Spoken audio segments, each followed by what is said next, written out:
Halo teman-teman, perkenalkan nama saya Nuryuli. Ini adalah video pertama saya.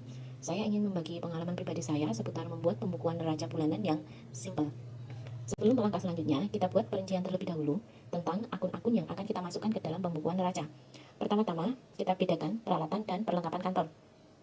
Peralatan kantor itu sendiri adalah alat-alat yang dipakai dalam kantor guna kelancaran perusahaan dalam melakukan kegiatan dan biasanya memiliki masa yang lebih dari 1 tahun. Sedangkan perlengkapan kantor adalah barang-barang yang dimiliki perusahaan yang bersifat habis dipakai atau yang masanya kurang dari 1 tahun. Setelah itu, kita dapat membuat bagan untuk neraca. Neraca sendiri itu terdiri dari dua sisi garis besar, yaitu aktiva dan pasiva. Aktiva adalah sebuah kekayaan yang dimiliki suatu badan usaha. Aktiva sendiri pun juga ada dua pembagian, yaitu aktiva tetap dan aktiva lancar. Aktiva tetap adalah harta atau aset yang dimiliki badan usaha yang masa pemakaiannya lebih dari 1 tahun. Untuk aktiva lancar adalah harta atau aset yang dimiliki badan usaha yang masa pemakaiannya atau perputarannya di bawah 1 tahun. Selanjutnya adalah pasiva. Pasiva adalah hutang dan modal yang dimiliki suatu perusahaan.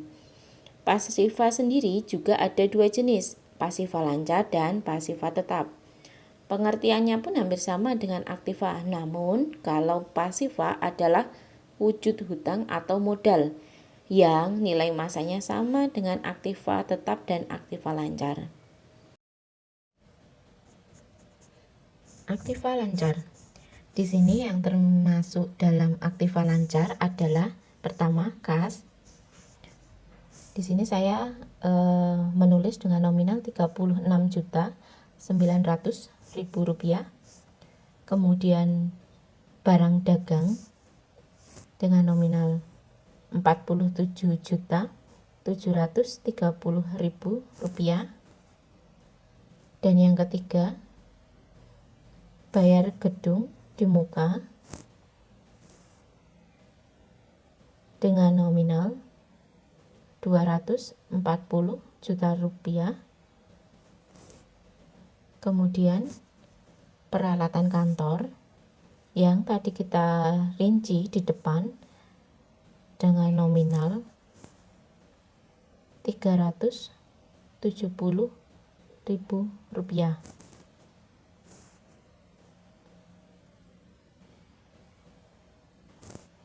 Dan yang terkandung dalam aktiva tetap seperti meja, kursi, dan yang lainnya yang masanya lebih dari 1 tahun dan ada akumulasi atau penyusutannya.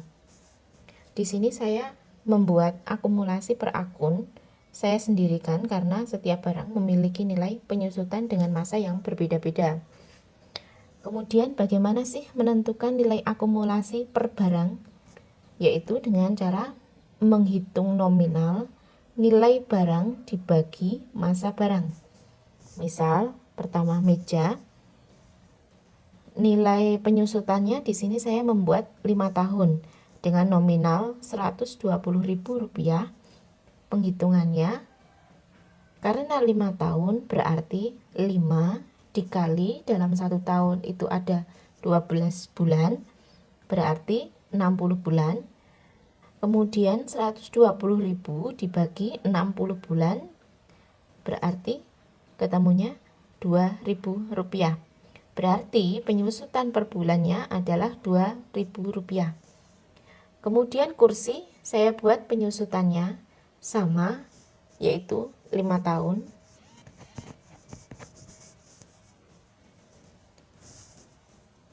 Untuk komputer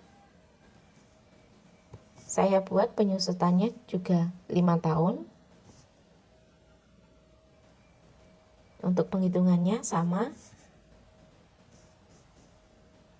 10.200.000 dibagi 60 bulan. Kemudian almari etalase saya buat juga 5 tahun untuk penyusutannya dengan nominal 3 juta dibagi 60 bulan.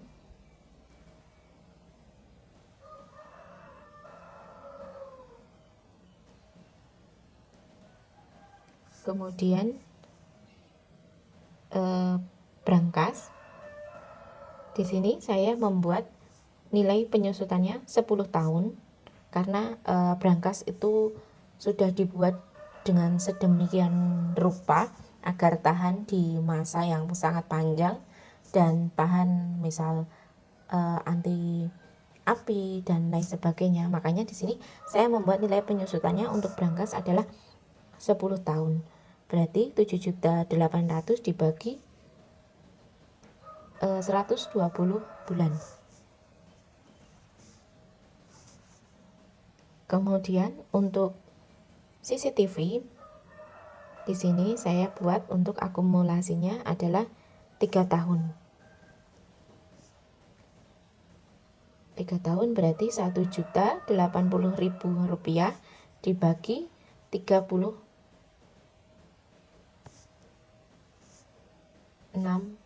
bulan.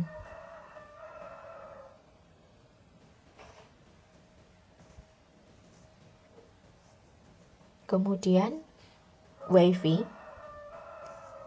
Di sini WiFi saya buat untuk penyusutannya itu 10 tahun. Kenapa saya buat lama? Karena untuk WiFi itu memang masanya itu sangat panjang.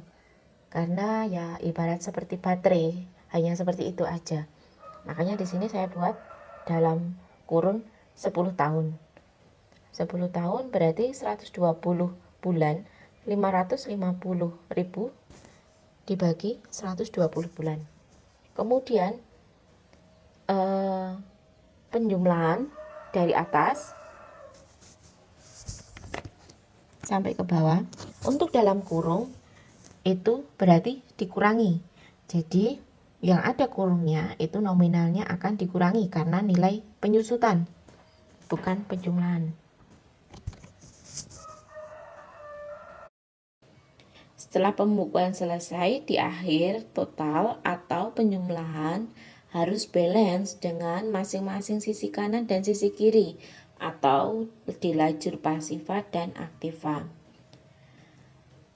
Demikian sedikit pengalaman pribadi saya dalam membuat neraca yang simple. Semoga menambah wawasan teman-teman semuanya, dan ada kurang lebihnya saya mohon maaf. Dan terima kasih. Jangan lupa like, share, komen, dan subscribe agar saya lebih bersemangat untuk membuat konten-konten yang lainnya. Terima kasih.